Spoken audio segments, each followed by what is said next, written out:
اهلا بيكم في حلقه جديده من بودكاست بتعملوها ازاي من استوديوهات سكوت اب. حلقتنا النهارده مع البروكر، مع السيلز، مع المانجر، مع السي او، اي حاجه بثلاث حروف، مع استاذ كريم اوفا. اتكلمنا عن حاجات كتير قوي، اتكلمنا عن العقارات والشغل، العاصمه الاداريه، وعن كل الشقق اللي بتتباع والشاليهات. اتكلمنا عن اول رحله واخر رحله واول بيعه واخر بيعه، وعن المشروع الجديد، وعن كل حاجه. اتكلمنا ان هو ما اشتغلش في الاثار خالص مع انه متخرج من قسم اثار، بس اشتغل في الريل استيت. اتكلمنا عن الكوره وعن النادي الاهلي. ان شاء الله الحلقه تعجبكم، وما تنسوش تعملوا لايك وشير وسبسكرايب. ازيك يا كيمو؟ الحمد لله يا ايه أستاذ. الاخبار؟ كل زي الفل. عاش من شافك حبيبي. عامل ايه؟ حلو. تحب الصيف ولا الشتاء؟ بحب الصيف.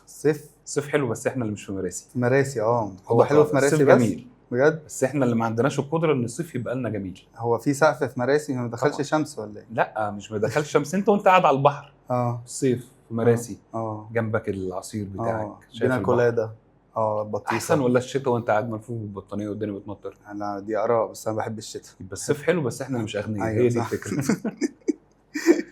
ايه الاخبار؟ حلو. عارف ان انت نفسك حد يشتكي لك ويقول لك انا مش حلو ومش عارف ايه وبتاع. لا عادي والله، براحتك. يوسف داوود في عسل اسود قال لك احنا المصريين عندنا كونسبت اسمه الحمد لله. الحمد لله. الحمد لله. ماشي الحمد لله. احكي لي بقى عن مشكله الاسم. مشكله الاسم دي مش مشكله، انا شايف ان هي ميزه يعني. كريم اوفا مش اوفا، مش هتلاقي حد غير اسمه كريم اوفا. انا سرشت مثلا، قعدت حوالي 3-4 سنين لقيت واحد في الاردن اسمه كريم اوفا. تمام. بس كان سنه صغير شويه، ما كانش نفس السن يعني. فده حاجه حلوه، بتعرف تعمل ايميل الجيميل باسمك ثنائي من غير ما تحط اي فواصل. اسم واحد، اي حد عايز يسرش عليك هيعرف كريم اوفا. يعني مفيش حد في مصر اسمه لقيت واحده دخلت بعتت لي على لينكد ان من حوالي 6 سنين كده، قالت لي انا اسف على السؤال، بس هو انت اسمك كريم اوفا بجد؟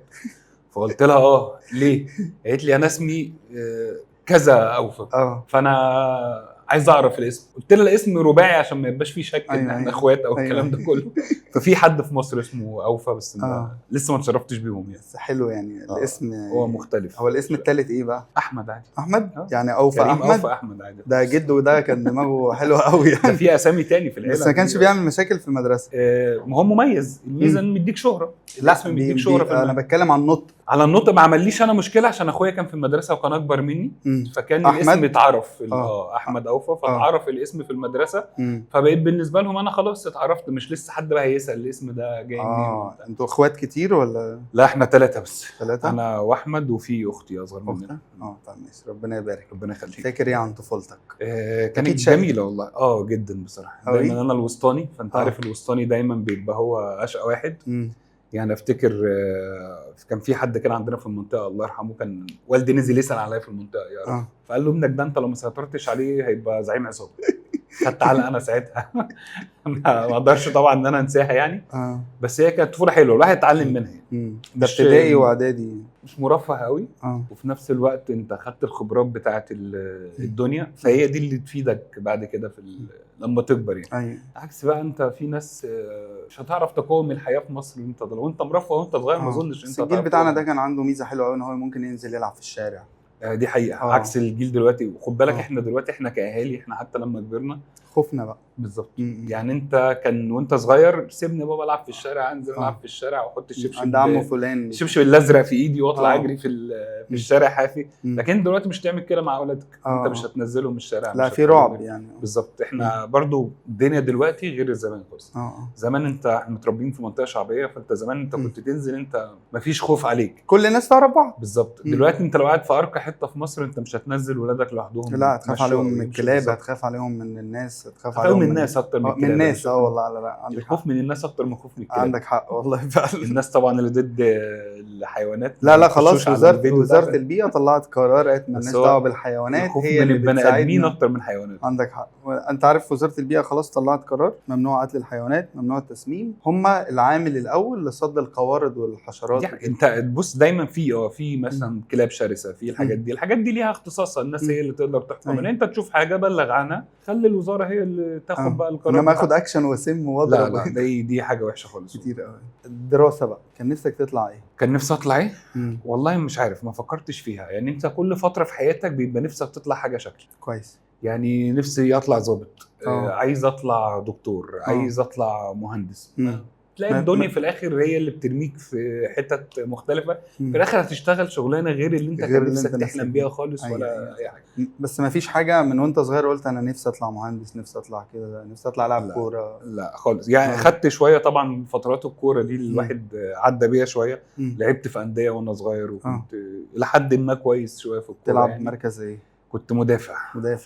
كنت بلعب مدافع. وائل جمعه. لعبت شويه في اتحاد الشرطه، خدت فتره في اتحاد الشرطه. طب حلو. بس ما كملتش طبعا. خلينا نبطل الواسطه ولا الاصابه؟ لا والله بالعكس، انا دخلت اتحاد الشرطه من غير واسطه يعني. كنت رايح مع واحد صاحبي كده. لا كان بتكلم في لما بطلنا يعني. لما بطلت كنت في ثالثه، داخل امتحانات ثالثه اعدادي.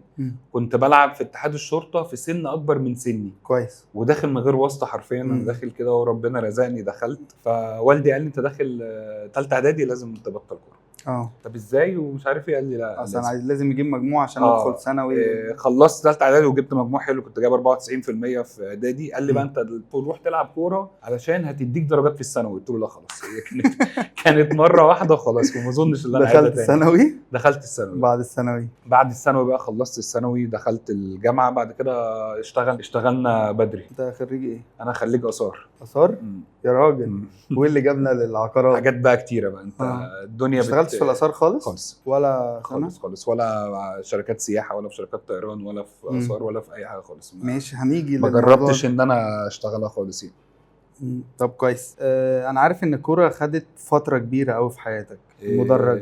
تشجيع. تشجيع اللي خد فتره كبيره في حياتنا واحنا صغيرين. كام سنه؟ كتير لحد دلوقتي. انا اول مره دخلت الاستاد كان مع، انا عندي قصه طريفه في الموضوع ده. احكي لي. انا والدي زملكاوي شديد. وانت اهلاوي شديد. واخويا زملكاوي شديد. يعني انا والدي عنده مجلات في البيت. لما كان الزمالك بيكسب كان من الناس اللي بتعمل شادر في الشارع وتجيب مغنيين. وعنده كتاب مثلا ايمن منصور مديله كتاب اعتزاله. مشالي مديله الشريط بتاع اعتزاله. فكان هو زملكاوي. بابا كان كابو. كان زملكاوي متعصب. واخويا طلع بالتبعيه زملكاوي. فانا والدتي الله يرحمها كانت اهلاويه، وعيله والدتي اهلاويه. فانا كنت ما بين الحيره ما بين انت تبقى اهلاوي ولا زملكاوي. فخدت قرار ان انا وانا صغير انا هشجع مصر. تمام. فوالدي اقنعني ان الزمالك ده هو مصر. حلو. فجيت في مره بتفرج الاهلي بيلعب ماتش في افريقيا، فاتكتب فريق كذا الافريقي، فريق الاهلي المصري.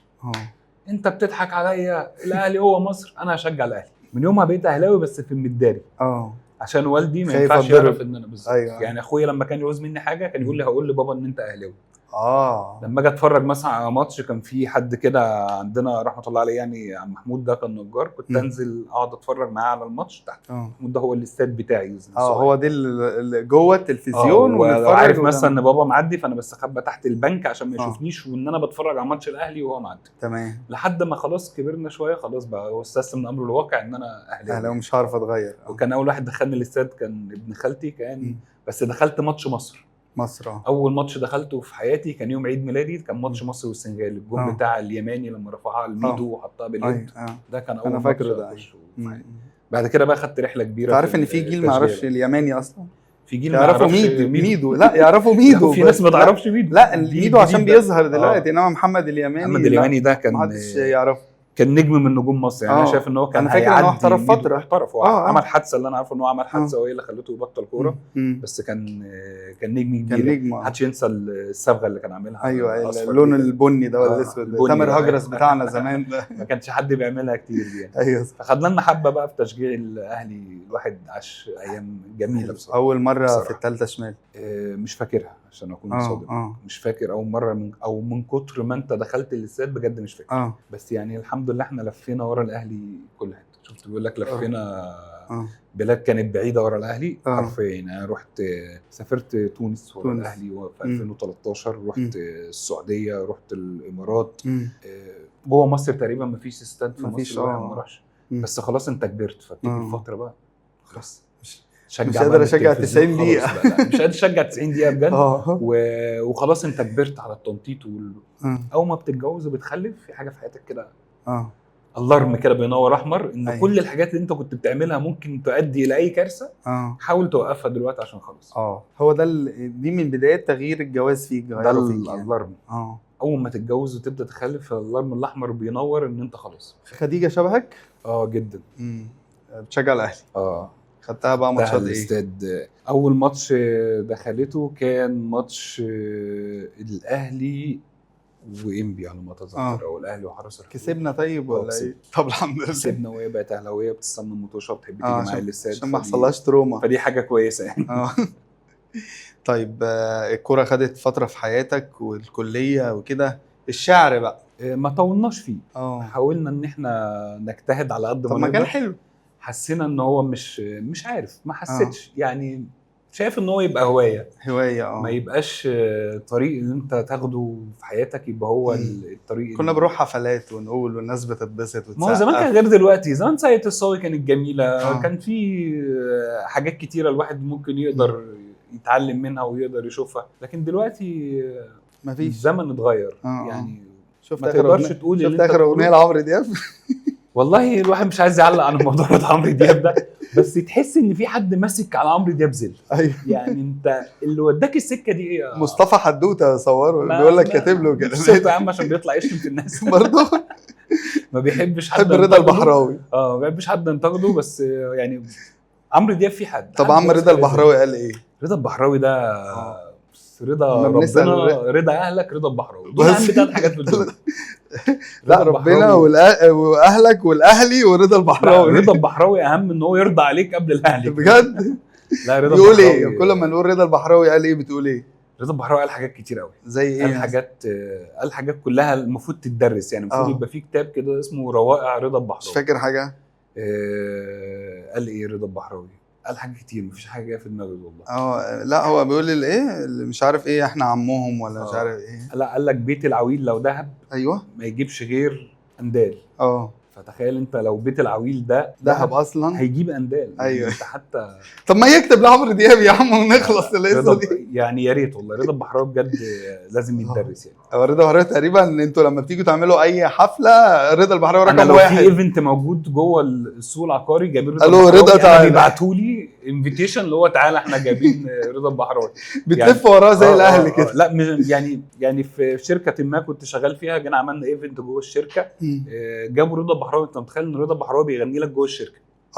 فانت متخيل انتوا مش كتير جوه الشركه. مش كتير جوه الشركه ومقفول عليك جوه الشركه. رضا البحراوي بيحيي حفله جوه الشركه. ايوه لا اعضاء الشركه بس، للشركه مفيش جمهور اقصد. رحت انا طبعا غنيت مع رضا البحراوي، الوقار اتقلع، كل حاجه اتقلعت. رضا البحراوي جه خلاص من يومها بقى مستر كريم مستر كريم خلاص بقى. حسيت ان في حاجه انكسرت جوايا لما رضا البحراوي جه. طيب بالنسبه لسوق العقارات، عشان احنا جايين نتكلم عن النهارده عن البروكر اول ما بدأ، فانت بقى قول لنا الموضوع جه ازاي اصلا الشغل في العقارات. الشغل في العقارات جه، انا الاول اشتغلت حاجات كتير قوي، بس يعني كان اخرهم قبل ما اشتغل في العقارات كنت شغال في شركه استيراد وتصدير حاجات اجهزه كهربائيه كده. وصلت ان انا وصلت مدير منطقه في الشركه دي. كويس. بس بداتها برضو من تحت في الشركه دي مرمطه يعني. هي كان حد معرفه جارنا فتح الشركه دي اجهزه كهربائيه، حاجات شبه توشيبا والحاجات دي كده. اشتغل معانا، تعالى هتشتغل مندوب، هتبقى توزع على مناطق. طب تمام. عايز اتعلم الشغلانه الاول قبل ما اشتغلها. ما انا عايز اعرف انا ببيع ايه. المنتج ده قوي يعني. بس المنتج ده عشان انا هبيعه اروح هقنع بيه تاجر ياخد مني كميات. طب هقنعه ازاي لو انا ما اعرفش المنتج ده بيشتغل ازاي، بيصلح ازاي؟ فكان الشركه عندها محلات في شارع عبد العزيز. المفروض ان انت كمندوب هتنزل تاخد فتره تدريب هناك اسبوع مثلا عشان بس تعرف اسامي المنتجات والحاجات دي. حلو. انا الموضوع راح هناك معايا طول. دخلت شارع عبد العزيز، تهت جوه شارع عبد العزيز. موبايلات ولا اجهزه ولا نعمل ايه؟ بقيت ان انا رايح يعني. كان في حد نازل معايا فتره التريننج ده، هو كان بيروح يقعد على الكرسي ما يعملش حاجه. انا كنت بروح اشوف بتبيع ازاي، بتعمل ازاي. طب العربيه بتيجي بحمل مع الناس اللي موجوده، بتشيل 3 4 كراتين زي الناس، تطلع بيهم تحطهم في المخزن. بتزق ازق. الازق ده لو ما حدش يعرف ده العربيه الحديد اللي الناس بتمشي بيها في الشارع. تزق ازق وتمشي بيه جوه شارع عبد العزيز وحمام بالاجهزه بتاعتك. تروح توديها لفلان الفلاني. دخلت عالم جديد. شارع عبد العزيز اللي ما يعرفوش سوق كبير فيه كل حاجه من الابره للصاروخ، كل حاجه جوه شارع عبد العزيز. اصل احنا عشان احنا بره القاهره، فاحنا شارع عبد العزيز مشهور لينا احنا ايه، عايز سكرينه من شارع عبد العزيز، عايز شاشه من شارع عبد العزيز. الجزء بتاع وسط البلد في مصر ده فيه كل حاجه حرفيا. فخدت هناك شويه مرمطه بس عشان اتعلم. تعرف الجيل الجديد ده ما يعرفش شارع عبد العزيز اصلا؟ لا ازاي شارع عزيز ده تعرفي شارع عبد العزيز من المسلسل؟ شارع عبد العزيز. شفت تعرف المسلسل؟ فخدت شويه حلو اتعلمت لحد ما انتقلت بقى من الشغل في شارع عبد العزيز للتكييف فتره قليله. حلو. تكييف فتره قليله انت في الشركه اللي انت بقى بتقعد اوردرات بتعمل اوردرات وهكذا. بدات الاول في القاهره ان انت بتعمل اوردرات، بعد كده بتنزل مع المندوب في يوم ما توزع الاوردرات دي على التجار. تمام. يعني مرمطه شويه صغيره حبه. بس في شغل التكييفات؟ لا مش تكييفات. انا بقول لك كنت في الشغل كنت بقعد في التكييف انت بعد المرمطه كان اجهزه. احنا كنا بنبيع اجهزه، حاجات الخلاطات والدفايات، كل ما اي حاجه تخص الاجهزه دي اترقيت شويه. انا كنت رايح اصلا على ده في الاول، انا اللي خدت حبه مرمطه عشان خاطر تتعلم كويس. بعد كده وصلت ان انا بقيت مسؤول عن كبار الموردين في الشركه. هايبر وان، ولاد رجب، السلاسل الكبيره دي. بعد كده بقيت ماسك محافظات. انت مسؤول عن المحافظه الفلانيه، انت كويس. بتنزل مسؤول عن كل شغلها. بس ما حسيتش ان انا الاقي نفسي جوه الشغلانه دي. مش مبسوط يعني؟ مبسوط، بتقبض كويس، شغلانه ثابته، بس في حاجه ناقصه. لحد ما في يوم ما قاعد جوه جنب محاسب كده كان معايا في الشركه، لقيت اعلان شركه عقارات عايزه حد موظف يشتغل عقارات بمرتب 7000 جنيه. سيلز عقارات. اوكي. الكلام ده كان اكتر بقى. ما كنتش اعرف مرمطه اكتر ولا مش مرمطه، لان العقارات ساعتها ما كانتش منتشره بالشكل اللي احنا فيه. ما كانش عندنا الكلام ده مثلا القاهره الجديده ولا القديمه 2012 2013 على ما اتذكر. ما كانش في تجمع. كان في تجمع بس المناطق اللي الناس شغاله عليها قليله وعدد السيلز قليل. ما كانش في اعلانات فيسبوك، الكلام اللي موجود ده كامبينز، الكلام ده كله مش موجود. فشفت الاعلان وانا كنت ساعتها قاعد في مصر الجديده والشركه كانت في مصر الجديده، فقلت مصلحه، فرصه كويسه. رحت الانترفيو سالف قميص من واحد صاحبي معايا البليزر، ورحت الانترفيو. يلا يا جماعه الشغل ابو 7000 جنيه فين؟ قال لي لا والله انت هتشتغل من غير مرتب. صدمه. يعني ايه؟ يعني ايه يا جماعه؟ تحت التدريب. قال لي مفيش اصلا مرتب ولا تحت التدريب ولا فوق التدريب ولا اي حاجه، انت جاي بتشتغل من غير مرتب، انت بتبيع بتاخد كوميشن، الكوميشن بتاعك هو اللي ممكن يوصل ل 7000 جنيه. 7000 جنيه ده كان رقم كبير للناس اللي هتقول 7000 جنيه ده ايه، ده كان رقم كبير جدا. 7000 جنيه في 2013 يعني 70000 جنيه كان رقم كبير جدا زي دلوقتي. 70000 جنيه حرفيا. انا كنت لما مشيت من الشغل اللي انا فيه كنت بقبض تقريبا حوالي 4-5000 جنيه، كنت وصلت رقم كويس. بس انا مش لاقي نفسي جوه الشغلانه. تمام. فرحت قعدت والله مع الناس هناك، صدمت طبعا ان مفيش مرتب. ده طب هعمل ايه؟ انا قررت اديها واحده نو ريسك نو فن. حسيت ان انا هلاقي نفسي جوه الشغلانه بتاعت الريل استيت. هنجرب. بدات بقى ان انا اخد رحله الريل استيت. وبعدين بدات ايه؟ ده انا هبيع شقه بمليون جنيه. مفيش ما كانش فيه المليون جنيه دي اصلا زمان، ومفيش ان انت يجي لك داتا او كلاينت يخش يسالك والكلام ده كله. كويس. فكنت بتاخد رحله عذاب ان انت توصل اصلا للعميل المهتم. بتنزل الشارع، بتعمل حاجات كتير قوي. الجورنان الوسيط، الناس اللي ما تعرفش برضه الجورنان الوسيط ده كان جورنان الناس بتعلن عنها الحاجات اللي عايزين يبيعوها جوه الجورنان الوسيط. اوكي. تمام. فكنا بنجيب مثلا جورنان الوسيط، نشوف حد عامل اعلان ان هو بيبيع. هقطعك سنه، انا حاسس ان احنا النهارده هنقول معلومات كتير قوي ما كانتش مش موجوده بجد.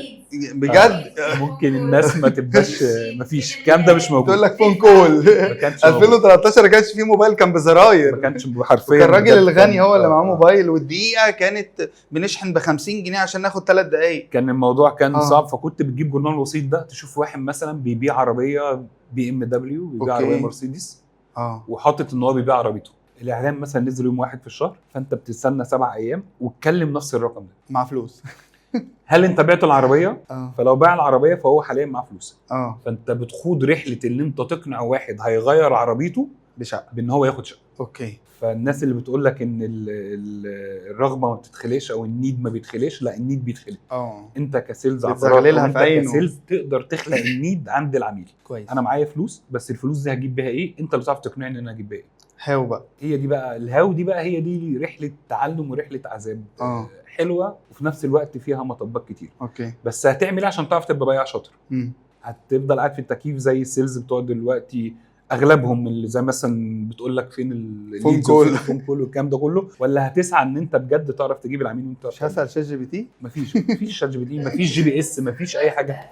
دي الهارد واي، ما في دلوقتي الايزي واي. والهارد واي اللي هيوصلك للايزي واي يبقى بالنسبه لك ولا حاجه، تبقى ايزي انت بتعملها كده. لو اللي بتسوق عربيات، انت هتسوق عربيه اوتوماتيك هتعرف تسوق عربيه اوتوماتيك. طب انت بتسوق مانوال؟ لا ما سوقتش. طب لو سوقت مانوال الاوتوماتيك بالنسبه لك بالنسبة لك هتبقى انت سهلة. قاعد مربع آه. رجلك وانت ماشي، وبالنسبه لك الموضوع سهل. مم. فالهارد واي اللي هيوصلك ان انت تبقى دي وجهه Easy نظر قويه زي جداً. مثلا حد يجي يقول لي يا عم انت مدير بقى ليك حق مثلا بتيجي متاخر قاعد في مكتبك بالتكييف، تعالى يا حبيبي عيش اللي انا عشته مم. وخد لقب بس المدير انت عندك وتبقى مدير. مسؤوليات. انت مر باللي انا مريت بيه وخد يبقى انت مدير. ايوه انت دلوقتي بتقول لي انت بقيت مدير. طب انت آه. شفت انا حياتي كانت عامله ازاي عشان انت ايوه تقولها انا مدير؟ فاهم. انا مثلا جت عليا شفتني وانا فتره في شارع عبد العزيز بزق جت عليا فتره بشتغل من الساعه 6 الصبح للساعه 11 اوبر.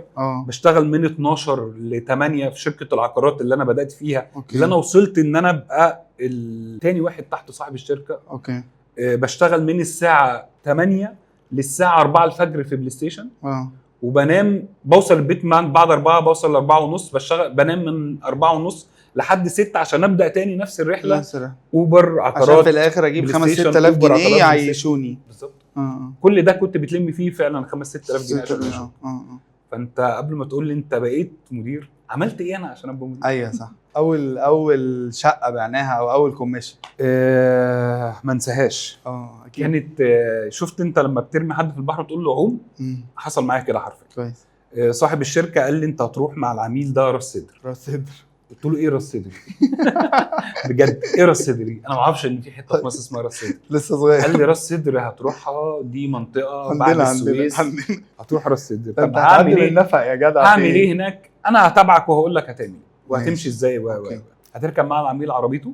عربيه كانت صغيره كده قبل برضو مفيش تكييف في العربيه ومش عارف ايه وبتاع 127 وهتروح حتى تقريبا كانت 127 وهتروح راس صدر. بدات ابقى معاها التليفون. طب امشي ازاي؟ طب انا كذا. طب هعدي النفق. طبعا النفق كان الاول راح دبي الصحراء. النفق كان الاول غير طبعا صعب قوي. المهم وصلت بالشبه لقيت يافطه هي دي يلا نخش. دخلت مع العميل. انا ما اعرفش ان انا لما انزل مثلا معاينه في الموقع المفروض ابقى لابس ايه. فانا رايح لابس فورمال قميص جو نار والجزمه. الجو نار حرفيا. ورحت ووصلت هي دي القريه. رحت مع العميل ده البحر. بيتقيس له المراحل اللي انت من هنا لهنا بالخطوات تقريبا. دي ما بين الشاليه والشاليه 20 متر فبيقيس مش خطوات. ده الكوميك اللي على الفيسبوك ده ال 20 متر انت الشاليه بتاعك هيبقى هنا. بص انت هنا وقفت انا هو اتصورنا على البحر. لسه معايا الصوره دي لحد دلوقتي. انا هو اتصورنا على البحر. رجعنا العميل لسه عنده الشاليه. قعدنا مش هتواصل بصراحه معاه. قعدنا في النفق 4 ساعات في العوده التفتيش في العوده. فانا بقنع العميل ان ده امان ليك. ان ليه اصلا النفق زحمه 4 ساعات متبهدلين عشان ما حدش يروح يسرق الشاليه. راس صدر. انت راس صدر امان. انت الشاليه بتاعك في اميز حته في راس صدر. انت يا ورجعت مع العميل ده. كان اول ديل يتقفل تقريبا خدت كوميشن 400 جنيه و500 جنيه. رقم مبلغ يلا. وانا عارف ليه انت بعت الشاليه بكام ساعتها؟ الشاليه كان كله اصلا تقريبا ب 600,000 جنيه ب 800,000 جنيه. كان مقدمه 10% 80,000 جنيه وهيدفع الباقي على 10 سنين. ويدفع الباقي على 10 سنين حرفيا. بجد. فكان الدنيا كانت لقطه. دي اول بيعه. دي كانت اول بيعه. اغلى بيعه بقى بعد كده اغلى بيعه مش لازم نقولها. طيب بس يعني الحمد لله الواحد خد سنين كتير. اتدرجت في الشغل في الريل استيت. بجد بدات في ECG قوي. بدات الاول في شركه بروكر. كان اسمها ماستر. بدات معاهم الحمد لله لما كنت الشركه كان كلها فيها 2 موظفين وريسبشن ومجلس اداره. كان الشركه فيها مكتب بتاع رئيس مجلس الاداره وريسبشن بره وجوه فيه كرسي وستاره بس كرسي بلاستيك وستاره. دي كانت الشركه. ما شاء الله يعني. فضلت في الشركه لحد ما بدات اترقى واحده ورا واحده ورا واحده. الشركه من بروكر بقت ديفلوبر. خدت مشروع خدت الثاني. الشركاء كل واحد خد طريقه. ده بقى ديفلوبر في حته وده ديفلوبر في حته. الحمد لله الناس وصلت لمكان كويس. فالواحد كان فخور ان هو كان شاهد على رحله الناس نجحت فيها وانا نجحت فيها. بس اتدرجت اكتر في اكتر من شركه لحد ما وصلنا كذا شركه كان في باكير مش هتترقى غير لما تتعب. يعني انا كان لسه ظاهر لي على الميموريز في الفيسبوك. بص كنت كاتبه بسال عن مكان اخد فيه كورس انجلش. اوكي. فواحد صديق ليا دخل قال لي ليه عايز تاخد كورس انجلش؟ فقلت له عشان عايز ابقى مدير مبيعات في الشركه. اوكي. فضحك حتى عليا. انا لسه عندي عامل سكرين شوت البوست بتاعه ممكن ما يعرفش وما يفتكرش الموضوع ده، عامل سكرين شوت وانا فاكر جدا. ضحك ان انت بجد عايز تبقى مدير مبيعات في الشركه. وصلت ان انا ابقى مدير مبيعات في الشركه وكنت مدير مبيعات عليه. اوكي، عليه هو ما يعرفش.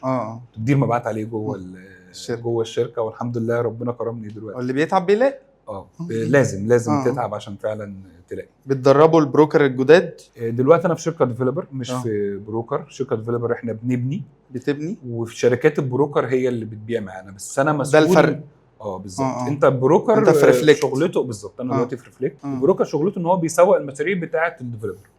الديفلوبر هو بيبني، والبروكر بيسوق له المشاريع بتاعته مقابل عموله. بس انا حاليا في الشركه مسؤول عن قسم البروكر. يعني كل شركات البروكر اللي شغاله في الشركه مع الموظفين اللي عندنا في الشركه، انا مسؤول عن الجزء بتاع البروكر في الشركه. ايه اول حاجه بتقولها لواحد جاي فريش، ولا بنخش فريش جرادويت؟ بناخد فريش في بعض الاوقات.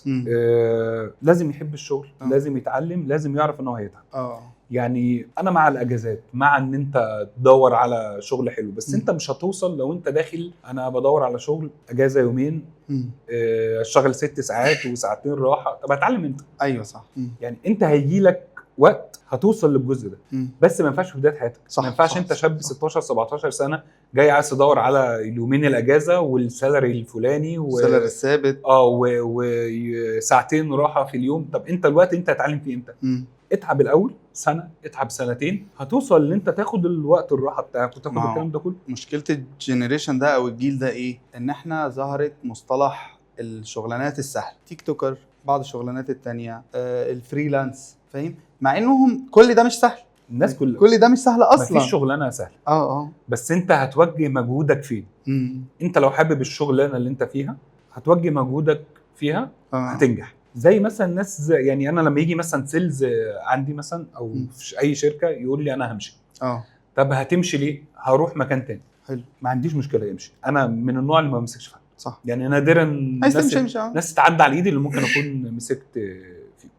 يعني كان دايما اي سيلز بيمشي كان الناس تخش تقول انت اكيد هتشتغل دلوقتي رضا البحراوي بيودعك. ده بجد. فهتمشي ليه؟ ايه اللي انت عايز تمشي؟ طب انت هتمشي دلوقتي من المكان اللي انت موجود فيه، هتروح مكان تاني، هتبذل مجهود قد ايه في المكان التاني عشان بس تبين نفسك؟ عشان نبدا من الاول، عشان تقول لهم ان انا موجود. مثلا انت هنا بتشتغل 8 ساعات، بتمشي الساعه 7 تيجي بالدقيقه بتمشي. طب في الشغلانه الثانيه انت هتروح تعمل كده؟ لا. طب انت هنا بتتاخر، بتيجي متاخر، لما تروح شغل جديد هتيجي متاخر. لا. مش تيجي متاخر. انت هنا بتعمل مكالمات قد كده، لما تروح المكان الثاني تعمل نفس عدد المكالمات وهتعمل اكتر. فانت بتبذل 200% من المجهود. بحيث ان انت لو بذلت 50% بس من المجهود ده جوه المكان اللي انت فيه، انت هتوصل للي انت عايزه، هتعمل كل التارجت اللي انت عايز تحققه، وهتوصل لمكانه كويسه جوه الشركه اللي انت فيها. طب انتوا بتعلموهم ان سوق العقارات ماشي على الحظ ولا الخبره؟ الاثنين. مش حظ. انا شايف ان مفيش حظ. انت السعي دايما مش صدفه. السعي دايما هو اللي هيوصلك لنتيجه كويسه. كويس. يعني انا اتذكر ان اول ديل كبير عملته في حياتي كنت انا مدير، كان معايا سيلز. السيلز ده كان معاه ورقه داتا. اوكي. ده كان في بدايه العاصمه الاداريه لما بدات 2018. تمام. معاه ورقه داتا. ورقه الداتا دي عدت على الشركه كلها تقريبا. مسك ورقه الداتا بيكلم رقم ما، ازيك، عامل ايه، اخبارك، انا عايز 50 شقه. بجد. الراجل جه الميتنج، دخل ما شاء الله الديل اتنفذ من رقم في ورقه الداتا عدت حرفيا على الشركه كلها. قدر. اول بالك ديل اعمله، اول بالك ديل يتعمل للسيلز، اول بالك ديل يتعمل جوه الشركه، اتعمل من ورقه داتا عدت على ناس كتير. ورقه داتا جايبينها من مطعم. هل ده حظ؟ ده مش حظ، ده سعي. ده شخص لو ما اتصلش بالرقم مفيش. مسك الورقه، امن ان هو رزقه ممكن يبقى جوه الورقه دي. ايوه صح. اتصل بالرقم، ربنا رزقه. انا اول مشروع دخلته للشركه بتاعت اللي انا كنت فيها اول مره، ايام ما كنا بروكر. عميل بكلمه من ارقام، بتجرب ارقام عشوائيه وبتتصل بيه، ازاي حضرتك وكذا. قال لي انا عندي قريه في الساحل، انتوا شركه تسويق، طب ما تيجي تسوقوا لي القريه دي. حلو بجد. طب وصلته لصاحب الشركه، رحنا عملنا ميتنج مع الراجل، فعلا خدنا المشاريع بتاعته حصري جوه القريه بتاعته في الساحل الشمالي. وصلنا ان احنا بقى لينا مكان جوه، احنا اللي بنبني جوه الساحل الشمالي. الشركه بدات ان هي تاخد خطوه الديفلوبر من المشروع اللي انا جبته بعميل بكلمه صدفه. رزقك دايما هيجي لك، بس وانت بتدور عليه. يعني انا مثلا كان افتكر لما على ذكر يعني القريه بتاعت الساحل دي، كنت انا وسيلز معايا هناك في معاينه يوم الجمعه في الساحل، وكان الشباب بيبعتوا لنا الارقام واحنا نكلم الناس عشان خاطر نبقى فبعت لي رقم ونسيت اكلمه وانا هناك. بكلم الرقم، حضرتك كان معاك فلان الفلاني كنت تتصل بينا عشان قريه فلانيه. انت فين يا ابني؟ انا في الحته الفلانيه. ايه ده انا بيني وبينك 2 كيلو، ده انا كنت راجع القاهره. الحمد لله. بتبيع ايه؟ ببيع فيلا، كانت ساعتها فيلا في الساحل ب 2 مليون جنيه. اوكي. استلام فوري طبعا. الرقم ده دلوقتي يجيب ما استوديو. فيش. ايه ده يا ابني بجد؟ فيلا ب 2 مليون جنيه بس؟ انا انا جاي لك حالا. قلت ايه؟ ديل إيه اللي 2 نخلصه. مليون بس؟ فعلا استنيت الراجل على باب القاهره، لقيت ما شاء الله عربيه مرسيدس داخله عليا. هو شكله كان مسافر بره مصر راجل فعايز نازل الفلوس. ابنه سايق العربيه، وراجل نازل ماسك عصايه شبه عم دهب كده. الغنى ما شاء الله باين عليه. راجل محترم جدا دخل. بجد يا ابني فيلا ب 2 مليون جنيه؟ اه والله يا حاج تعالى نروح نبص. شاف الفيلا عجبته. يلا هنخلص. خلص. تمام. ديل خلص. جه بمكالمه تليفون بسعي الواحد ما يقدرش. ايوه يعني لو انا ما كلمتش الرقم، لو انا ما اهتمتش بالرقم اللي هو جاي فعلا مش ايوه هيجي. صح. وربنا بيرزقك بكل حاجه انت محتاجها في الوقت الصح. صح. يعني انا افتكر وقت جوازي كان الفلوس القليله كانت بتعمل حاجات كتيره ساعتها. فوقت جوازي كانت الدنيا طبعا ملخبطه. لسه شاب بتبدا حياتك، شغال 3 شغلانات عشان تجمع فلوس عشان خاطر تعرف تتجوز. لقيت رقم بيكلمني، بعت لي على الواتساب بخصوص الشاليه يا استاذه مريم اللي انت كنت بعته لي. قلت له يا فندم الشاليه موجود هو، بس انا ما اسميش مريم، انا اسمي كريم. الشاليه هو عجب حضرتك؟ خدت هو بدل الرقم بس، بدل حرف بس. خدت العميل ومراته ورحنا شفنا الشاليه وعجبه وكل حاجه. وبعد ما خلص قال لي تعرف ان انا فعلا كنت بكلم واحده اسمها مريم؟ قلت له ازاي؟ قال لي انا كنت داخل اكلم مريم اللي كانت بعتالي الشاليهات، بس اتلخبطت في الرقم فدخلت كلمتك لقيتك انت فعلا كمان باعت لي شاليهات، فالشاليه اللي انت عجبه لي احسن. فده رزق. قلت له تعرف ان انا فرحي الاسبوع الجاي وان انا محتاج فلوس جايه بالعدد ده اللي انت هيطلع لي. ممكن ساعتها كوميشن 5000 جنيه تقريبا. بس كان فعلا بجد هم دول الخمسه اللي هعمل بيهم 5000 جنيه. ده كان رقم كبير. انا كان قاعه الفرح ب 8000 جنيه. ايوه صح. فكان رقم حلو. فقال لي هو رزقك ربنا بعته لك. والعميل اداني نقطه ساعتها عشان فرحي. فانت رزقك هيجي في الوقت اللي ربنا كاتبه لك، بس انت تسعى. لو ما ساعدتش مش هيجي. ما فيش حاجه. هي مش حظ، هو سعي، هو تعب وخبره. ربنا في الاخر هيرزقك. خبره ان انت تذاكر السوق، ان انت تعرف تذاكر كل حاجه. انت بالنسبه للعميل بتاع العقارات، العميل بتاع العقارات بيشتري منك منتج غالي. بيشتري منتج ما بيشتروش كل يوم. فلو انا قعدت قدامك وجيت بسالك طب انت شايف ان ده مبني ازاي او ده معمول ازاي؟ لو انا قلت لك ما اعرفش، ميتنج باظ. انا جاي دلوقتي للخبره. انا رايح اشتري عربيه، ما العربيه فيها اوبشنز كتير. لو سالت البياع اللي جوه طب انا هشغل السخان اللي جوه الكراسي ازاي؟ لا ما اعرفش. طب انت ما تعرفش انا هعرف؟ ايوه صح. هسيبك. نفس انت لو مش عارف ان الشقه مبنيه بكواليتي معينه عشان تستحمل الحراره ازاي، البحر ازاي، ايه الافضل، ايه اعمل ايه. لازم المشروع كله انت تذاكره. لازم تبقى عارف كل حاجه عن المشروع بتاعك. عارف كل حاجه عن المتغيرات، عارف كل حاجه عن الدنيا. اللي بيبيع العقارات ده عارف كل حاجه عن الدنيا. عارف مين بيضرب مين، الدولار طلع بكام، الذهب هيعمل ايه. ما انت عميل يجي يقول لك انا اشتري ذهب ولا اشتري عقار. انا وده سؤال مهم، نشتري ذهب ولا عقار؟ على حسب انت هتعمل ايه.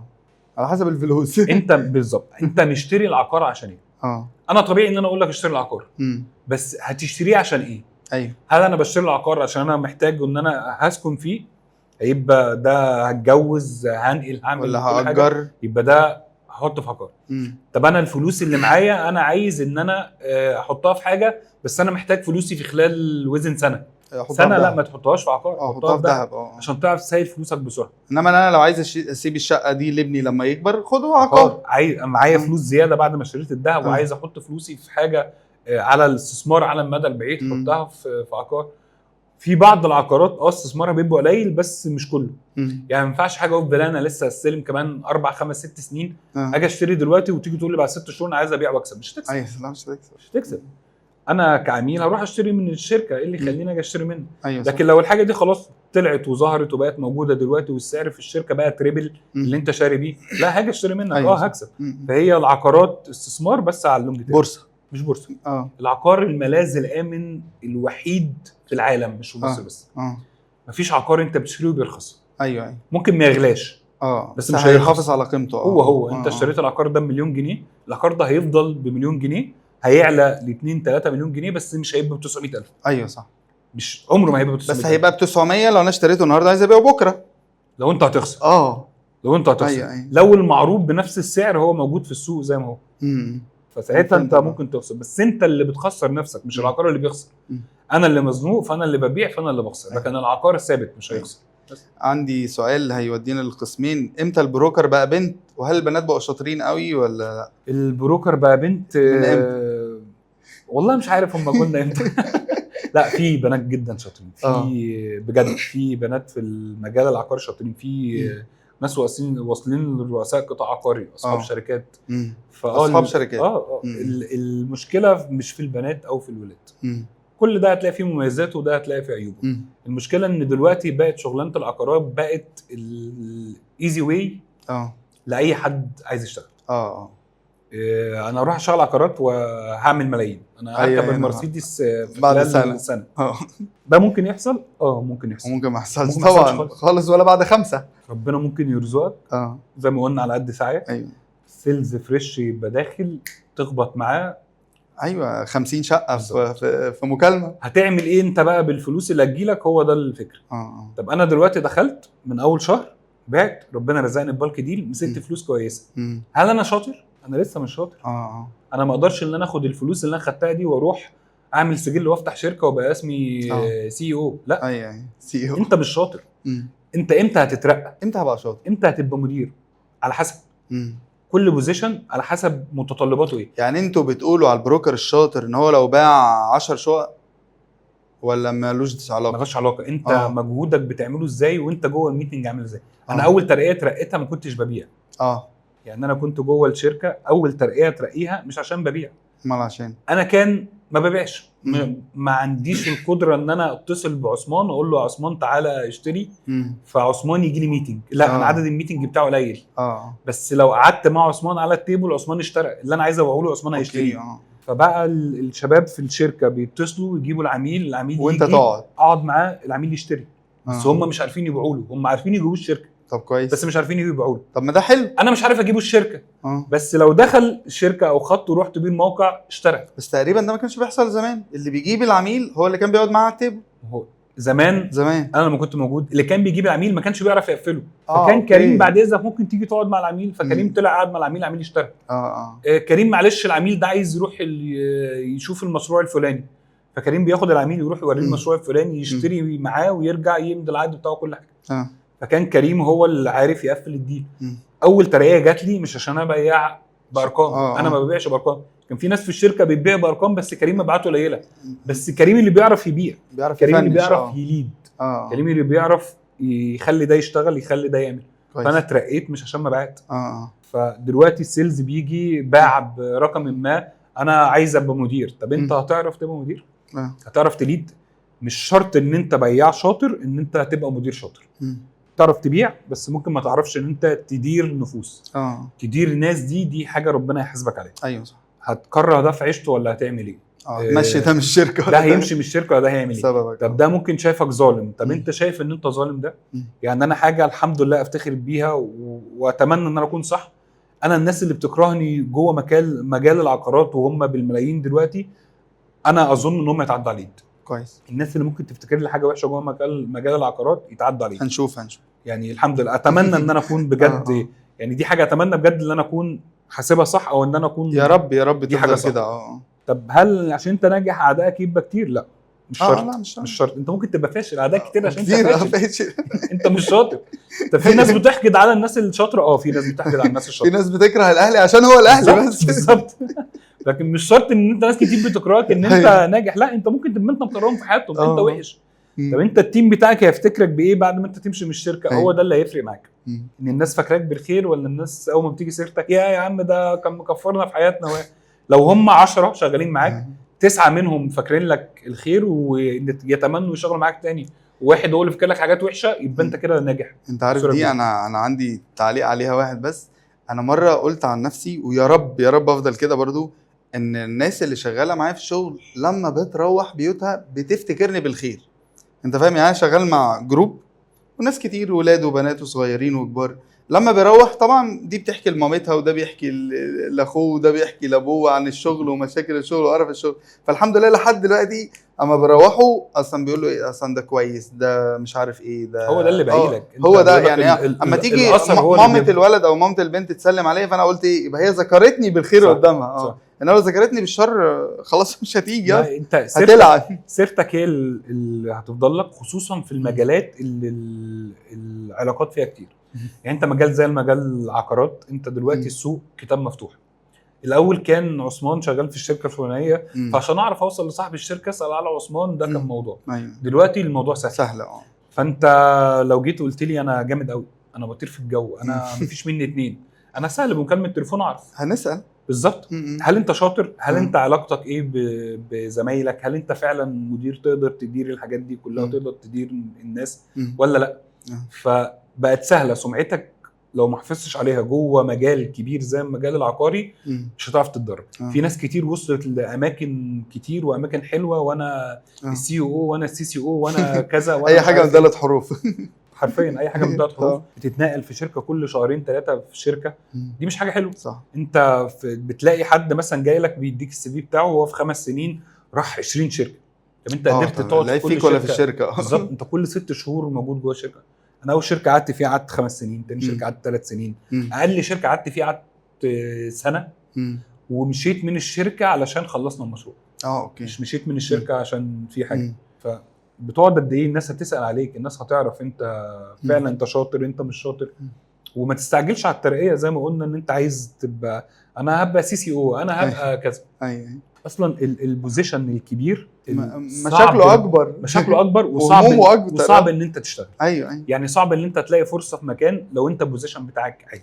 يعني رحت شركه ما قال لي انا عايزك تبقى سي سي او، قلت له يا فندم انا سن صغير ان انا ابقى سي سي او، انت طالب مني هو سي سي او ده يعني سي سي او ده يعني رئيس القطاع التجاري. سي سي او ده اللي هو الهيد اللي تحت السي او.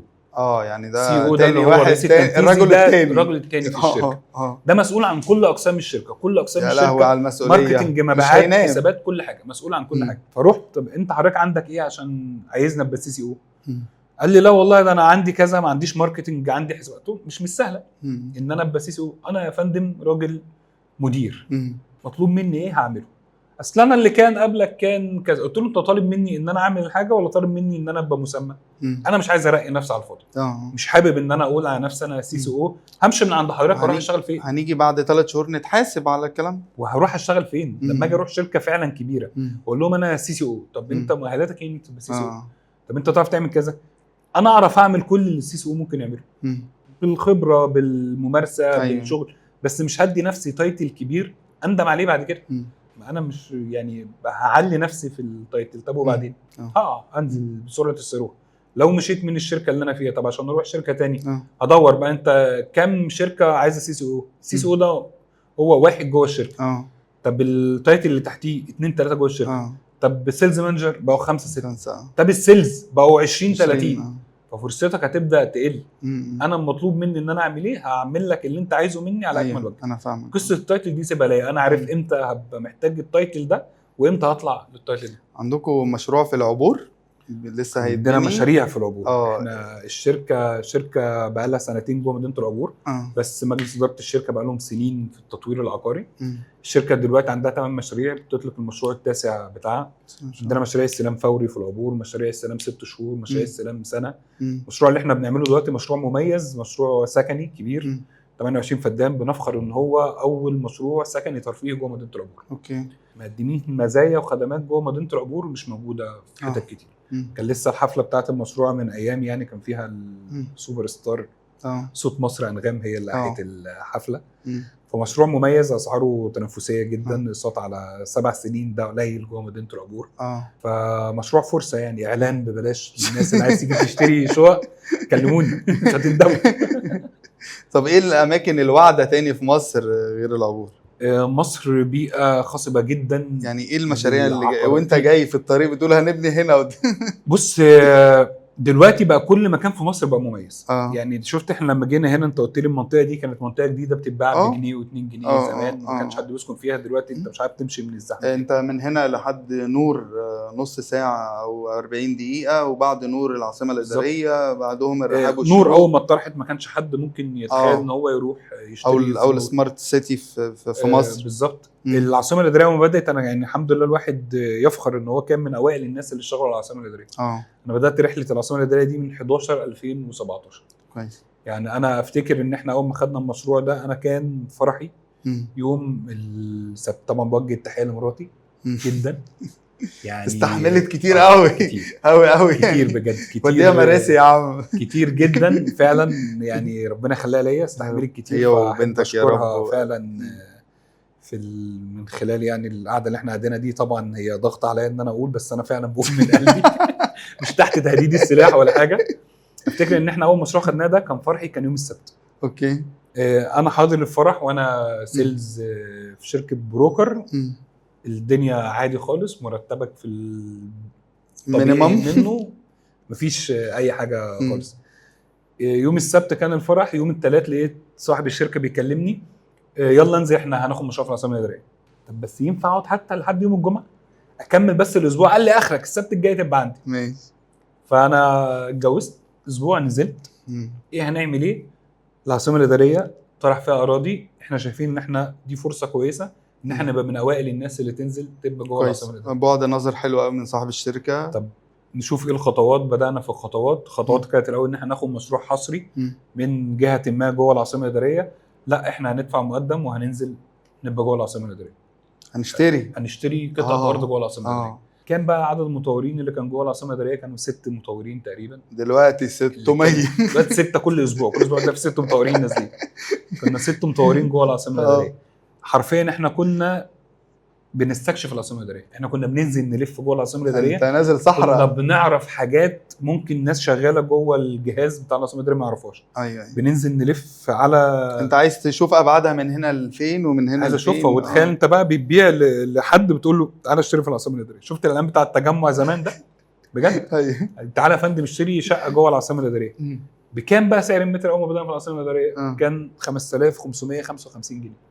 الله. دلوقتي 5 مليون. ارخص مشروع جوه العاصمه الاداريه. كان المنافس بتاعنا اللي هو كان بيج نيم كان بيبيع ب 8000 جنيه اللي هو برده ما كانش سعر غالي. الكلام ده كان 2018. بدأنا 2018 ولا حاجه. اللي اشترى في 2018 دلوقتي سعر المتر انت بتحط جنبه صفر.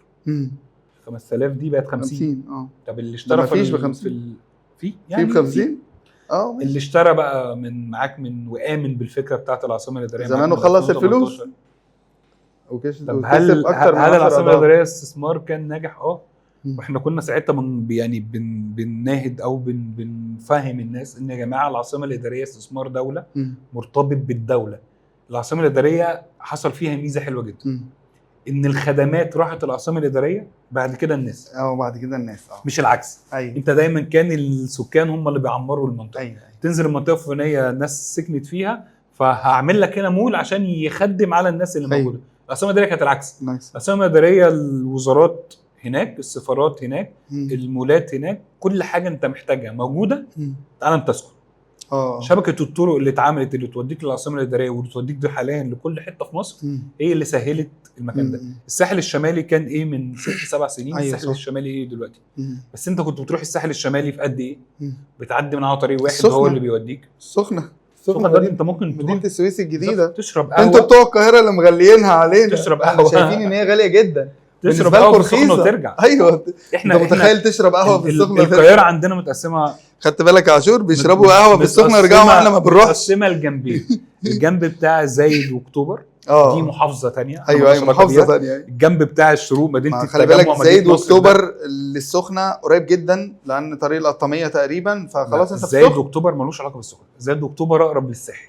لا اللي ورا خالص. زايد واكتوبر دي محافظه ثانيه. هو الساحل بالنسبه لهم هو انا بكره زايد واكتوبر قوي. انا بالنسبه لي محافظه ثانيه. انا بتوه والله. انا باخد الباسبور بتاعي وانا رايح زايد مثلا عشان لو وقفت في كمين. لا دنيا ثانيه يا جماعه. اللي يخليني امشي مثلا من مدينتي ساعه ونص عشان خاطر اروح زايد ساعه ونص ابقى في العين السخنه قاعد قدام البحر بالشمسيه وبشرب العصير بتاعي. اروح زايد ليه اقعد في مول انا واقعد ساعه ونص عشان اروح؟ فدي محافظه ثانيه احنا مالناش علاقه بيها. فعلا هنا احترامنا طبعا لكل سكان زايد والكوكب الثاني. عايز اقول لك حاجه بعيد قوي عننا. كل الحفلات دلوقتي الحلوه وكل الايفنتس الحلوه في زايد واكتوبر. بروح وانا راجع بلاقي نفسي في صفة اللبن لا بجد والله، بلاقي نفسي في صفة اللبن. بعيد مرة بس. انا نزلت والله العظيم، الناس القهوة الناس قاعدة في الشارع، انا بس بعدي ما بين واحد ممكن اخد منه كوباية شاي وانا معدي بتوه يعني. هي حلوه وجميله واستثمار، خد بالك كويس جدا يعني. اكتوبر السخن. وزايد وفي اماكن دلوقتي هناك سفنكس واماكن احنا ما كناش نسمع عنها. انت دلوقتي في فيلل بتتباع بملايين على طريق اسكندريه. احنا دلوقتي عندنا هنا في السخنة جامعة الجلالة جامعه الجلالة بقى كتير قوي في السخنة. جامعه الجلالة من زمان. من زمان ايه؟ مش 10 سنين؟ من زمان تقريبا. مش 10 سنين تقريبا. ما اي حاجه اقل من 10 سنين مش زمان. لا بس جامعه الجلالة بقى لها اكتر من 10 سنين. ممكن الجلالة بقى لها اكتر ماشي. احنا دلوقتي عندنا مدينه السويس الجديده، احنا بنبني تاني بتتبني لسه. ما انت ده تطور عمراني مدروس وتطور عمراني مفهوم. احنا عددنا كتير قوي، كلنا زانقين نفسنا في حته عايزين نوسع شويه. يا جماعه ما نوسع. ايه اللي ما كانش بيخليك تتوسع ده؟ ان مفيش خدمات. ايه اللي هيروح انا في الصحراء عشان اروح اعمل كذا؟ لا دلوقتي الخدمات بقت موجوده. دلوقتي لما تقول مدينه السويس الجديده، لو انت عشان كنت توصل للمنطقه دي كنت هتمشي فين؟ مفيش طريق يوديك. انا دلوقتي بعمل لك الطرق اللي توديك هناك، موفر لك الخدمات اللي تخليك تروح هناك. الساحل الشمالي انت لما بنروح الساحل احنا مثلا من 8 سنين ولا حاجه، مارينا دي كانت خلاص الطب. ايوه طريق واحد هو اللي بيوديك للساحل، الباقي كله صحراء غام مفيش. العلمين لما اتطورت، الدوله لما اهتمت بالطرق، دلوقتي انت مطار العلمين، دلوقتي انت القطر بيوديك في كل مكان. القطر اللي هيوديك الغردقه، المونوريل دلوقتي عندنا في مصر اللي بيوديك من مدينه نصر للتجمع في مفيش. شبكه الطرق هي اللي هتخليك. اللعنه بتاعت مدينه نصر والتجمع الواحد كان بيتزنق فيها ساعات. كان صعب. دلوقتي انت بتركب عربيتك وتركب المونوريل يوصلك اي مكان. مترو الانفاق دلوقتي الثلاث خطوط والخط الرابع. خلاص يا جماعه نشتري بقى عقارات في اي حته بالظبط. نلم بعض ونبني حاجه بعد. انت قبل ما تفكر ان انت هشتري ايه وفين، طب المنطقه دي هتبقى عامله ازاي؟ هل التخطيط بتاعها صح؟ هل الطريق هيوصلني؟ هل بعد كده المواصلات بتاعتها ايوه هو ده اللي انا عايز اساله. امتى لما البروكر يجي يعرض عليا شقه اقول انا هشتري، وامتى لا؟ بص للمنطقه اللي انت عايزها، ودايما بص لاولويتك. انت عايز الشقه دي عشان ايه؟ جنب بيتنا ولا مش جنب بيتنا؟ هل انا بشتري الشقه دي عشان انا عايز اتجوز فيها السنه الجايه؟ فعايز اسكن السنه الجايه، فهل هسكن في منطقه فيها خدمات تساعدني ان انا اعمل الموضوع ده ولا لا؟ هل انا بشتري الشقه كاستثمار ان انا عايز ابيعها بعد 3-4 سنين عشان سعرها يعلى؟ هل انا جايب الشقه دي بيت تاني، انا كده كده عندي بيتي وده بيت تاني فمش فارق معايا استلامها امتى؟ انت اللي بتحدد الحاجات اللي تخليك تحدد المكان اللي انت هتشتري فيه. فانا دايما مثلا انا كبروكر، انا كديفلوبر، لما اجي اقعد معاك هسمعك الاول، لازم اسمع اكتر ما هتكلم. انت عايز ايه الاول؟ انت عايز ايه؟ انت كلمني قول انت بتحلم بايه. بتحلم بايه؟ انا دوري ان انا اوجهك للمكان اللي انت تشتري فيه. كويس. انا زي ما بيقولوا الجايد بتاعك، انا مش هشيلك الشقه وخلاص. لا ما في بطلنا القصه دي. ما هي ممكن نسوق سمعه الريل استيت او البروكر في مصر اللي هو انا اسف والله، بس اول ما بيجي لنا مكالمه الريل استيت انا اسف، انا ما معيش غير 15 جنيه في جيبي. انا زيك احنا دلوقتي بقينا بنتصل ببعض. بالظبط احنا بنتكلم بعض بجد، بنتكلم بعض. هي بقت حاجه مسببه ازمات لناس كتيره لينا احنا شخصيا. طب دي سواد سمعه بعض البروكر. هل انت فعلا انت جاي تنصب عليا ولا انت جاي تبيع لي الحاجه وخلاص اللي انا عايزها؟ بروكر اسمه مستشار عقاري. تمام. مستشار عقاري يعني انت بتستشيرني في الحاجه اللي انا عارفها، المفروض اللي انا دارسها، اللي انا مذاكرها، اللي انا عندي خبره كبيره فيها، اقدر ارد عليك. انا لما هاجي اسال عن حاجه في الاشعه هكلم عثمان. هاجي اسال عن حاجه في كذا هكلم صاحبي اللي عارف القصه دي. طب انا لو مش عارفها، انا اصلا مش فاهمها مش حافظها، انا هقدر اساعد؟ مش هقدر طبعا ان انا اساعد. لازم انا اكون دارس عشان اعرف اساعد. فالبروكر اللي انا العميل بيكلمه عشان يبيع له في المكان الفلاني، لو مش هيبقى امين وصادق معاه هيبوظ سمعته وهيضر الراجل. انت ممكن الراجل ده حاطط شقه في ايوه صح، في الشقه دي عشان خاطر يشتريها، بايع حاجه، عامل حاجه، انت تقول له تعالى اشتري عشان ابنه، عشان بعد سنه انا هعرف ابيع لك في المشروع الاوف بلان اللي لسه اصلا هيتبني كمان 5 سنين، اللي هو اصلا لسه مش هيتباع دلوقتي ولا في سكن دلوقتي ولا حد يشتري فيه دلوقتي. وجهه للصح. بعد كام سنه انت قلت انا خلاص وصلت للهدف اللي انا كنت اول ما بدات في شغل عقارات انا وصلت له؟ كان بعد كام سنه؟ ما حسيتش ان انا وصلت لكل حاجه عايزها جوه العقارات، بس بيجي لك فتره بتضطر تاخد استراحه محارب. يعني انا مثلا في الشركه اللي انا فيها دي لما جيت رحت قلت يا جماعه انا عايز اروح يبقى فوقي هيد. اوكي. مش عايز يبقى انا مني للسي او ومني لاصحاب الشركه ومني عايز اريح شويه بجد. انا بقالي مثلا 8 سنين مني لصاحب الشركه، فكل حاجه مسؤوليه مني عليك. فانا مسؤوليتي ان انا بقعد مع السيلز بتاعي. فالسيلز بتاعي باخد منه ريكويست، وهندل السيلز بتاعي، وهندل العميل، وهندل سيلز البروكر، واخش هندل صاحب الشركه على مثلا الاكسبشن اللي انا محتاجه. فيقول لي لا، فاطلع هندل العميل تاني، واخش لصاحب الشركه تاني، وارجع عندي. فانا تعبت، وصلت لمرحله ان انا يا جماعه لا، انا تعبت، انا عايز ان انا ابقى في ليفل اقل. يعني انت كل الناس في شغله العقارات بتسعى ان هي تعمل ابجريد في التايتل، عشان كوميشن يعلى، مش فكره كوميشن بس تايتل. انا عايز اوصل لتايتل عالي قوي. انا وصلت لمرحله ان انا عايز اعمل داون جريد للتايتل بتاعي. اوكي، انا مش محتاج ان انا ابقى الهيد، مش عايز محتاج ان يبقى في ايه. انا بياع. هات لي البيعه، اديني المنتج، هذاكره منتج مظبوط، اخش ابيعه للعميل وابيعه للسيلز. فانا دلوقتي بقى السيلز بيقعد مع العميل يتكلم معاه، اخش انا سبورت معاه، اهندل العميل، اخد الريكوست زي ما هو، وراح جاي مديه للهيد بتاعي. اتفضل يا فندم، خش انت بقى جاهد مع صاحب الشركه، خش انت هندل صاحب الشركه، خش انت اطلع قول لي ينفع او ماشي العميل بيع، ما ينفعش هندل على الجزء الفلاني. فانا حاليا في مرحله استراحه المحارب. طب انت لو رجع بيك الزمن هتدخل المجال ده تاني؟ حلو. لو رجع بيا في شقه وبتاع حلو المجال ده تاني. مش هشتغل مرشد سياحي يعني. لا، انا دخلت العقارات برجلي. انا اللي اخترت ان انا اخش العقارات، تجربه حلوه بالظبط. لو رجع بيا الزمن هتعلم اكتر. يعني لو رجع بيا الزمن هتعلم بدري اكتر. هتبدا بدري اكتر. هبدا كورسات بدري اكتر. هبدا حاجات كتير بدري اكتر، لان بجد الحاجات دي هتفيدك على المستوى العملي والعلمي فيما بعد.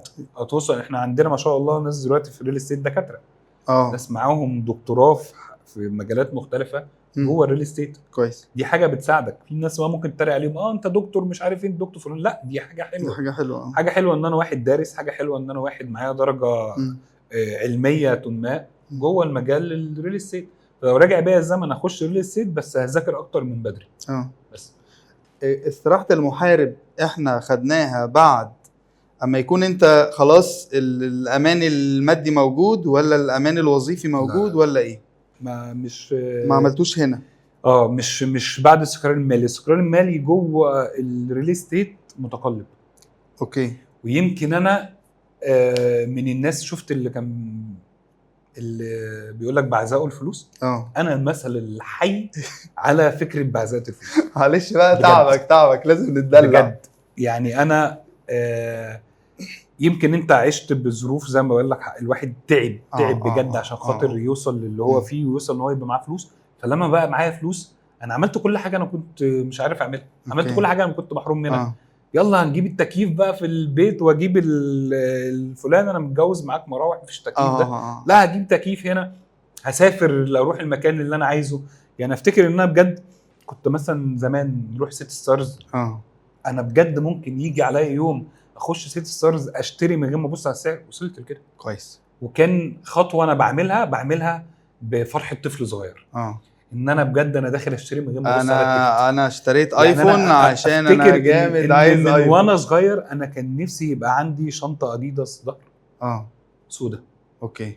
عليها لوجو اديداس. عشان نطلع بيها الماتشات ونروح. اول الحاجات اللي عملتها لما ربنا كرمني ومعايا فلوس، ان انا دخلت اديداس اشتريت شنطه احلامي ان انا عايزها. لحد دلوقتي الشنطه دي معايا. خديجه حاليا بتمسك الشنطه دي تروح. عشان اجاوب له السؤال ده، وممكن انت تصلح عليا.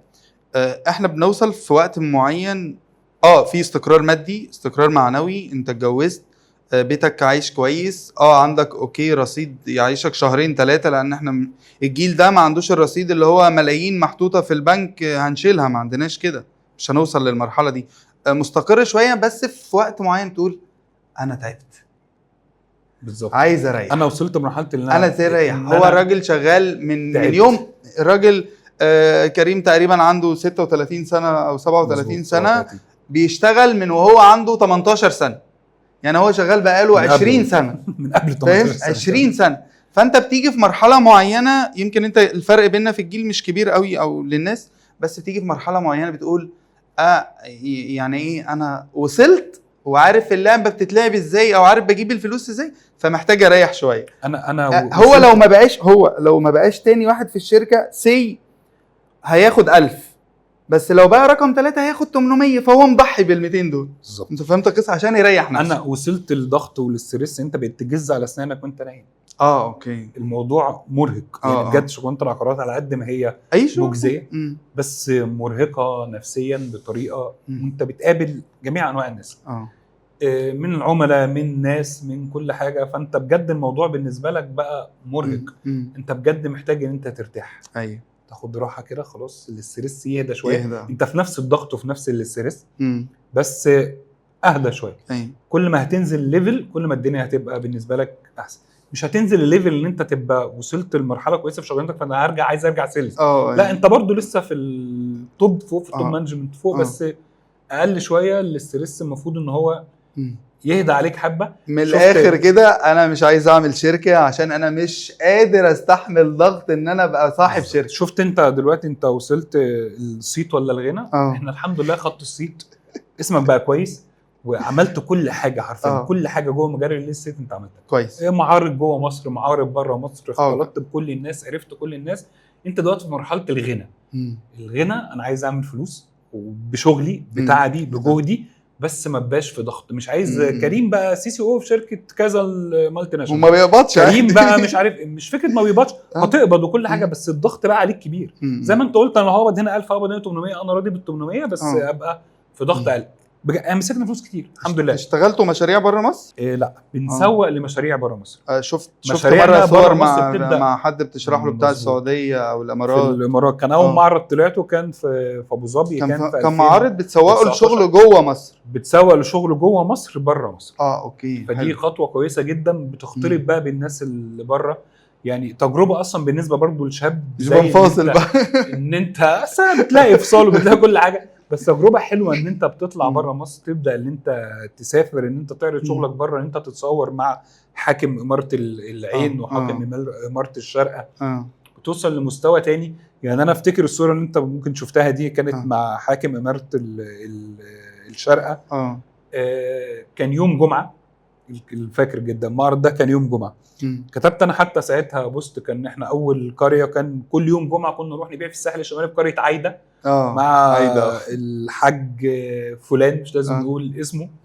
ودخلت بعدها كتبت بوست قلت يعني سبحان الله، من كل جمعه في قريه عايده مع الحاج فلان لجمعه ابو ظبي مع الشيخ فلان حاكم اماره الشرق. الكلام ده كان في سنه. في سنة انت بتروح تبيع في قرية عايدة شاليه ب 800,000 جنيه و 900,000 جنيه. بعد سنة انت لابس البدلة الشياكة وموجود في ابو ظبي بتبيع لحاكم امارة الشارقة. حصلت كان برضو من مصادفات حلوة ان في نفس الفترة بتاعت السفر ده اتعمل حملة اول دور للشركة عندنا بتكرم الموظفين بتوعهم. كنا بيكرمونا بصورتنا بالبورد في الشارع. انا موجود في ابو ظبي في المعرض وصورتك متعلقه في مصر. مئات الرسائل بقى من اصحابك وقرايبك. انا كنت عايز اسال السؤال ده، صورتك موجوده على كوبري اكتوبر. فظيع. انا لحد دلوقتي لما بشوف صوره انا بفرح. انت متخيل انت صورتك على كوبري اكتوبر. الناس بقت تبعتها وانت هتمثل. طب انت هتنزل البوم جديد. انت مع عمرو دياب حاجه تبسط، حاجه توصلك انت بجد رحله تعب كبيره. ممكن موقف ده بسيط للشركه مكلفاش ماديا مثلا الارقام الملايين الكتير اللي هي ممكن تكون بتصرف في براندنج، بس هو بالنسبه للموظف زيي او بالنسبه للناس اللي موجوده عندي في الشركه سايب جوايا اثر كبير جدا لحد النهارده. خليك تشتغل اكتر. انا والدي أكتر. واهلي ومراتي شافوا صورتي متعلقه كوبري اكتوبر. دي حاجه كبيره جدا. صحابي، الراجل اللي كنت بتفرج معاه على الماتشات، والراجل اللي انا كنت بجري معاه في الحاره حافي شايف صورتي متعلقه كوبري اكتوبر. صح. دي حاجه كبيره جدا تخلي الواحد فعلا فخور بنفسه. طيب ايه الهوايه اللي بيعملها كريم دلوقتي بعيدا عن شغل عقارات وكده؟ ما تحبش الطبيخ؟ ما تحبش تعمل حاجه؟ تلعب بلاي ستيشن؟ انا من مؤيدي الاكل والمرعى وقله الصحه. انا شخص جميل جدا في الموضوع ده. اقصى طموحاتي كنبتي، سريري، تكييف، الريموت في ايدي وموبايلي مشحون 100%. ممكن تسيبني 3 ايام تيجي تلاقيني قاعد نفس القعده، ما عنديش قعده. مش بتلعب بلاي ستيشن؟ ما بعرفش العب بلاي ستيشن، مع اني آه. كنت شغال في محل بلاي ستيشن. ما بعرفش العب بلاي سبحان ستيشن، ما الله. بعرفش اشغله بس. ما بحبش القرايه خالص اه خالص، ما بحبش اقرا مم. خالص. ممكن احب اكتب، ما احبش اقرا. اه ما بحبش القرايه. ما بحبش الجري، ولا قعدة ما القهوة. بحبش الرياضه. حاليا ما بقتش مفضلين قعده القهوه. زمان آه، كنت، دلوقتي زي- ممكن كل خميس كل اسبوعين مثلا اقعد على ما بحبش القهوه القهوة خالص. شويه، لا، لا. ساعتين 3 مم. وخلاص. بس هي طبعا قعده القهوه حلوه جدا، ما حدش يقدر ايوه ينكرها لا يعني. صح. بس خلاص انا ما بقتش من هواياتي. ما بجريش، ما بلعبش رياضه، ما بلعبش كوره، ما برسمش، ما بعملش انت اي عايز حاجه. الراحة. انا بقعد في البيت باكل، نايم على السرير، ما بعملش اي حاجه. ولا ايهاب، احنا جبنا سيرتك. ايهاب الكيلاني، احنا جبنا سيرتك. انا يا شفت جماعه لك الجيل من ده. مؤسسي نادي الاكل الكنبة. والمرعى وقله الصنعه. بس هو ده حزب الكنبة. مفيش اي هوايه، ما بجريش، ما بتعبش، ما باكلش هيلث فود. الحياه يا جماعه تتعاش مره واحده، كل اللي نفسك فيه، لا ملناش دعوة بالكلام كل ده. لا هيلثي الاكل فود. اللي نفسك فيه كله. ما مش هيفيد يعني، هيفيد وصحتك وكل حاجه، بس ما يعني اللي بيدخن، في ناس بتدخن أيوة. عاشت 100 سنه. اللي بيلعب رياضه مات وهو عنده 20 سنه. أيوة. واللي ما بيلعبش رياضه مات وهو عنده 20 سنه ومات وهو عنده 100 سنه. لا احنا ملناش دعوة بالكلام ده. هو حر، هو انا يا حر. جماعه اللي حابب ينضم لنادي الاكل والمرعى وقله الصنعه، هنعمل صفحه ان شاء الله على الفيسبوك اسمها اكل ومرعى وقله الصنعه. وممكن نعمل بودكاست زي عثمان، نعمل اكل ومرعى وقله الصنعه. ده فكره البودكاست الجديده يا جماعه. رسالة بقى لخديجة عشان احنا قربنا نختم. خديجه اغلى حاجه في حياتي. خديجه زي ما قلت لك الالارم اللي نور جوه قلبك، ان كل حاجه وحشه انت بتعملها وكل خطر انت هترجع لها. بتعمله لازم توقفه، عشان انت بقى في حد جوه حياتك. اوكي. يعني مراتي وخديجه هم اغلى حاجه جوه حياتي. بس فعلا انت لما بيجي لك ابن او بنت، حماقي لو تفتكر قال لك بنتي لما اتولدت في حاجه نورت جوايا بالظبط. الاحساس ده بالظبط، انت في الارم جوه قلبك كده نور. وجوه مخك بينور، ان انت الشاب الصايع اللي كان ممكن يعمل شقي. اي حاجه خطر. انا بجد لما بفتكر الحاجات اللي انا عملتها وانا صغير، نط من على السور. انا مش عارف اعملها. انا بجد كنت بعمل كده. نط فوق سور الاستاد، نجري، اجري وروح واعمل وبترمي نفسك في خطر. يعني كلمه قلب ميت دي بجد انت مش فارق معاك حاجه. ايوه. الحاجات دي كلها انت ما بتعرفش تعملها دلوقتي. اللي هو انت انا في حد وراك مسؤول، في مسؤوليه. تعالى نروح الماتش الفلاني، لا والله بس ممكن يتحدف فيه طوبه من لا مش هروح. طب يلا نسافر نركب باراشوت، لا. وعايز اقول لكم يا جماعه ان هو اتنقل من حجز التذاكر من الثالثه شمال للاولى او الثانيه. خلاص بقى بيقعد على كرسي. هروح ماتش انا قاعد في الماسوره، قاعد في الدرجه الاولى عشان يلاقي كرسي ويلاقي كرسي يقعد، انما مش قادر يقف ال 90 دقيقه. هي بجد الالارم اللي بينور ان كل الخطر اللي في حياتك ده لازم توقفه. خلاص ما بقاش ينفع ان انت تعمل. انا كمان بحبك يا خديجه والله. انا بحبك. انا كمان عمو بيحبك والله. فهم اغلى حاجه في حياتي بصراحه. انا مبسوط والله ان الوقت بياخدنا. فانا عايز اسالك اخر حاجه، انت هل في سؤال انا ما سالتوش؟ انت جاي كده بتفكر؟ لا احنا تقريبا سالنا كل حاجه. انا بس في حاجه عايز اقولها، نصيحه للشباب. يمكن انا اقل واحد ممكن انصح شاب، بس هي خدها كلمه من واحد جالك من بعيد. اتعب، اشتغل، كل حاجه تقدر تعملها ربنا يقدر يرزقك بكل اللي انت فيه، بس لازم تتعب. في مقوله انتشرت كده مؤخرا بتاعه الشغلانه اللي انت ما كنتش فيها صبي ما ينفعش تبقى فيها معلم. دي مقوله يا صديقي غلط. الشغلانه اللي انت ما كنتش فيها صبي تقدر تبقى فيها معلم، مش بسنين خبرتك، مش بتعبك، مش بقالك قد ايه اسف في الشغلانه، لا بجهدك اللي انت هتعمله. انت دلوقتي في مجال مثلا زي صناعه المحتوى. انت زمان كان ما تقدرش ان انت تعمل اللي انت فيه ده. دلوقتي في 100 بلاتفورم انت تقدر تعمل عليهم شغلك وتقدر تعرض عليهم. شغلانه زي الريل استيت، انا واحد بقالي شغال 10 سنين. عملت ايه يا صديقي في ال10 سنين دول؟ ال10 سنين دول انت زي ما انت سيلز، لا خدت خبرات علميه، لا احتكيت بناس اكبر منك ولا اي حاجه. فمش انت مثلا بقالك 10 سنين لا انت لسه سيلز صغير. لا احنا عندنا حتى في المجال العقاري في ناس اصحاب شركات بروكر، شباب يمكن الواحد عاصرهم ما شاء الله. الشركات بتاعتهم دلوقتي من انجح الشركات الموجوده جوه مصر وبره مصر. في ناس منهم من الشباب اصحابنا بقوا ما شاء الله ديفلوبر عندهم مشاريع. فمش بسنين خبرتك، بشغلك، بسعيك، باجتهادك ربنا يرزقك. انا جاي لك من بعيد، انا واحد حياته اتغيرت في سنه، بس قبل السنه دي كان في تعب، كان في شغل، كان في صبر، كان في حاجات كتير قوي الواحد عدى بيها. فجاي انقل لك نصيحتي بعد 10 سنين 15 سنه كانت المواد اللي مسموح لجيلنا مش متاحه ليكوا دلوقتي. انت قلت الصوره في الشارع، اول صوره الصوره في الشارع مع اول صوره بالبدله. انا افتكر 8 سنين 8 سنين كان فرق ما بين اول بدله شاريها لصورتك جوه الشارع في 8 سنين حياتك اتبدلت. انا بقول لك افتكر اول سنه جواز، مراتي بتكلمني تقول لي في 200 جنيه في اول شهر، في 200 جنيه بس موجودين في البيت. قلت لها ربنا يرزق ان شاء الله واشتغل. الشهر ده كان اصعب شهر عدى عليا في الجواز، شهر. بعد كده حياتي اتبدلت. فانت ربنا يقدر يرزقك في ثانيه. فسيبك من كلام التنميه البشريه بتاع انت ما تقدرش ولازم مش عارف تعمل ايه، ولا انت تقدر. صلاح ابو المجد صلاح. انت تقدر وربنا قادر يرزقك ويبدل حالك في طرفة عين. انا كنت زمان بشوف كشاب صغير انا ممكن اركب العربيه اللي فيها فتحه سقف وبنتي تقعد جنبي وابقى ماسك الموبايل الفلاني واطلع اسافر واكيد مش هيتحقق. وربنا يرزق كل واحد على قد سعيه واجتهاده. اسعى، حب الشغلانه اللي انت فيها، اجتهد، ذاكرها جدا. في ثانيه جايز ربنا قادر ان هو يبدل حالك من حال انت شايف ان هو مش هيحصل لحال انت ما كنتش تحلم ان انت فيه. سيبك من شغل التنميه البشريه، انت تقدر بجد تعمل كل اللي نفسك فيه، بس بالسعي، بالمذاكره، بالاجتهاد، وتتقي ربنا في كل حاجه عشان ربنا يرزقك. انبسطت جدا بجد، مبسوط والله جداً. انا مبسوط ان انا شفتك. وانا اكتر اسمع حبيبي، سلام انا مبسوط قوي. هنقول باي باي هنا. باي.